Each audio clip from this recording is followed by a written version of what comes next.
गोड़ लगातानी हम रामेश्वर रुद्रपुरी, खबर रुद्रपुर से।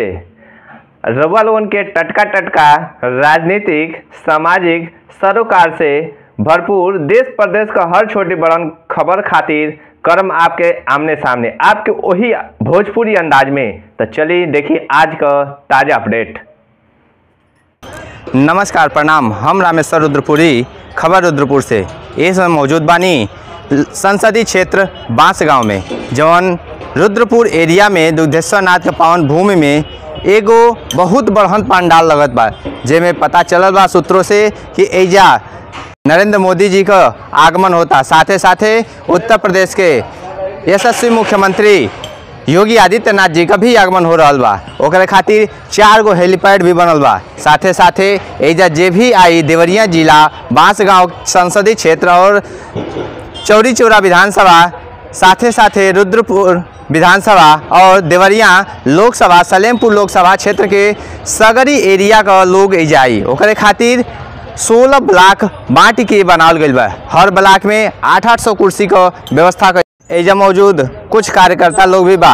अब हम चलतनी उन्हन लोगन से बतियावतनी कि एजा का व्यवस्था बा और लोग एजा कौने व्यवस्था, के प्रकार का व्यवस्था कैले बा, कौने कौने प्रकार का तरीका से लोग के बैठले के इंतजाम बा। इतना कड़कती धूप में इतना लोग जब आई तो एजा चिकित्सा व्यवस्था, पानी की व्यवस्था और छाँव का व्यवस्था का क्या उपाय बा, जबकि प्रकृति में इतना तेज धूप होता कि एजा आसपास में पेड़ भी नहीं बा, बहुत कम पेड़ मौजूद बा। अब प्रकृति अपन प्रचंड रूप दिखावतिया। एक व्यवस्था देखल जाए।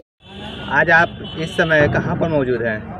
मैं यहाँ रुद्रपुर में उसी स्थान पे मौजूद हूँ जहाँ पर 26 मई को आदरणीय प्रधानमंत्री जी आ रहे हैं। बहुत विशालकाय जनसभा है और यहाँ पर मैं समझता हूँ कि कम से कम 50,000 से 1 लाख लोगों की भीड़ होगी। और मैं बहुत उत्साहित हूँ कि देवरिया क्षेत्र में लोग हमारे आदरणीय प्रधानमंत्री जी आ रहे हैं और मुझे पूरा विश्वास है उसके बाद हम लोग को 1 जून को भारी मत से विजय प्राप्त हम लोग करेंगे। आप इस समय लोकसभा के देवरिया क्षेत्र के प्रभारी और प्रत्याशी भी हैं, साथ ही साथ देवरिया के लिए आपने विकास का एजेंडा क्या बनाया है? देखिए, कई सालों से हम लोग कई मुद्दों पे काम कर रहे हैं। उसमें प्रमुख रूप से रोजगार और स्वरोजगार इसलिए क्योंकि स्थानीय रोजगार होता है तो पलायन नहीं होता, एक ये मुख्य मुद्दा है। और उसके अलावा 3-4 अन्य मुद्दे हैं जिसमें हम लोग शोध कर रहे हैं ताकि ठीक ठाक रूप से उसको आगे बढ़ाएं। एक शहरीकरण का मुद्दा है, एक तमकुही की तरफ हम लोग जलमार्ग बनाने की सोच रहे हैं, और वैसे भी जो सरकार की अनेक व्यवस्थाएं हैं उसको कार्यान्वित करने के लिए हम लोग प्रशासन के साथ काम करेंगे। सबका प्रयास, सबका विकास का मैं एक तरह से वाहक हूँ। ये मोदी जी से ही प्रभावित है। आपका नाम? शशांक मणि। मैं देवरिया संसदीय क्षेत्र का भारतीय जनता पार्टी का प्रत्याशी हूँ।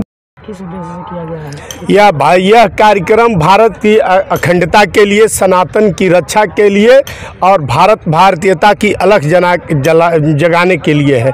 यह सवारते थे सैफ-ई नकारते थे राम को, सवारते थे सैफ-ई नकारते थे राम को, तुच्छ ये बता रहे थे श्री अयोध्या धाम को, कार सेवकों पे ये चलाते रहे गोलियां और इस प्रदेश को ये लूट लेगी समाजवादी टोपियां। यह खूनी पंजा है। 70 साल इन्होंने देश के साथ गद्दारी किया है, देश को इन्होंने लूटा है।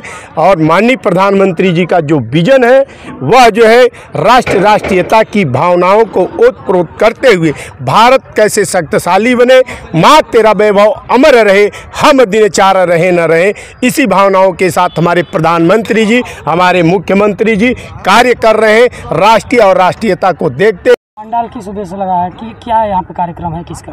देखिए, यहाँ हमारे देश के यशस्वी प्रधानमंत्री श्री नरेंद्र मोदी जी का कार्यक्रम है जो 26 तारीख को है, इस पावन धरा पर जो देवराहा बाबा की भूमि भी बोली जाती है। और इसका हम लोग का सबसे बड़ा उद्देश्य जो है, जो 400 प्लस का नारा हम लोगों ने दिया है, उसी में ये उस 400 प्लस की कड़ी में जो है हम लोग की एक छोटी सी ये कड़ी भी जुड़ेगी, जो मोदी जी के कार्यक्रम के बाद हम लोग यहाँ गोरखपुर क्षेत्र की जो है 13 की 13 लोकसभा जीत करके और मोदी जी के झोली में इस कार्यक्रम के बाद डालेंगे। को क्या लगता है मोदी जी के आने से परिणाम और जो है 400 प्लस का आपका टारगेट वो पूरा हो जाएगा? बिल्कुल, बहुत बखूबी और अच्छे तरीके से पूरा होगा। जैसा कि रविवार को 26 तारीख को 12 बजे इस ग्राउंड में जो छोटी काशी कहा जाता है रुद्रपुर का, इस ग्राउंड में माननीय प्रधानमंत्री जी उतर रहे हैं। निश्चित ही इनके आने से बल्कि बांसगांव ही नहीं, देवरिया ही नहीं, बल्कि सलेमपुर सटे जो गोरखपुर जो सटे लोकसभा है वो भी प्रभावित होगा। हम लोग अच्छे मार्जिन से, जो अभी जो भाई सामने जी ने कहा है कि 400 पार नारा के साथ, और अच्छे मार्जिन से हम लोग इस लोकसभा चुनाव अच्छे मार्जिन से जीतेंगे माननीय प्रधानमंत्री जी के आने से। नाम आपका? मैं तेज बहादुर पाल, गोरखपुर क्षेत्र का सोशल मीडिया का क्षेत्रीय सह संयोजक हूँ। जो आज अभी रुद्रपुर में जो कार्यालय है वहाँ पे हम सोशल मीडिया की टीम यानी रुद्रपुर और देवरिया और रामपुर विधानसभा पथरवा की टोली भी बैठी थी। हम लोगों ने बैठक किया है। सोशल मीडिया का क्या विजन है, सेंट्रल से और प्रदेश के द्वारा जो बताया गया है, इन स्थल पर हम कार्यकर्ताओं से वार्ता किए हैं। विषय बिंदु पर चर्चा हम लोगों ने किया है विस्तृत रूप से। कहा जा रहा है कि बांसगांव और देवरिया में भाजपा जो है कमज़ोर पड़ रही है, इस पर आपका क्या कहना है? यह विरोधियों का भ्रम फैलाया जा रहा है। मोदी जी विश्व के सबसे लोकप्रिय नेता हैं और अपने लोकप्रिय नेता को सुनने के लिए यहाँ की जनता आतुर है, इसलिए इस पंडाल को बनाया जा रहा है और ये सब भ्रम फैला। तो पंडाल कितने क्षेत्र में बना हुआ है? देखिए, मैं मदन उपाध्याय, जिला मंत्री युवा मोर्चा देवरिया। निश्चित तौर पे इस पंडाल को आप देख रहे होंगे। इस पंडाल में 16 ब्लॉक बनाए जा रहे हैं। 16 एक ब्लॉक में कम से कम 800 लोगों के बैठने की व्यवस्था है और 800 कुर्सियां एक ब्लॉक में लगाई जा रही हैं। अब आप उस अनुमान से देख लीजिए। निश्चित तौर पे ये जो ग्राउंड आप देख रहे हैं, हमको नहीं लगता है कि ये ग्राउंड जब मोदी जी उतरेंगे तो ये सभा के लिए अभी उपयुक्त है। भीड़ कम पड़ जाएगी और इतनी भीड़ अपार होगी, इतनी अपार भीड़ होगी कि विरोधियों की जमानत तो वहीं जब्त हो जाएगी। वोट पड़ने की बातें छोड़ दीजिए। और आने वाले 1 तारीख को युवा नौजवान निश्चित तौर पे जिस तरीके से योगी जी ने 6 साल में 6.5 लाख नौकरियों को निस्वार्थ भाव से दिया है, बिना पैसे की नौकरी उन्होंने बांटी है और अपने हाथ से नियुक्ति पत्र बांटा है, उसको देखते हुए युवा निश्चित तौर पे आने वाली 1 तारीख को कमल के फूल पे बटन दबाएगा और 4 तारीख को जब रिजल्ट निकलेगा तो ये जितने विरोधी कह रहे हैं कि मोदी 400 पार नहीं जा रहे हैं, उनको पता लग जाएगा कि मोदी 400 पार जाएंगे कि वो 100 के अंदर रह जाएंगे। उनको आने वाले 4 तारीख को पता लगेगा और निश्चित तौर पर ये मोदी जी की सभा बहुत ही सफल सभा होगी और इस सभा के माध्यम से हम लोग एक निश्चित तौर पे मिसाल कायम करेंगे। और ये तीसरी बार है जब हमारे प्रधानमंत्री जी यहाँ पधार रहे हैं और छोटी काशी में, और मैं उनका स्वागत अभिनंदन इस चैनल के माध्यम से करना चाहता हूँ। क्या क्या व्यवस्थाएं जो है मोदी जी के आने पर यहाँ पर की गई हैं?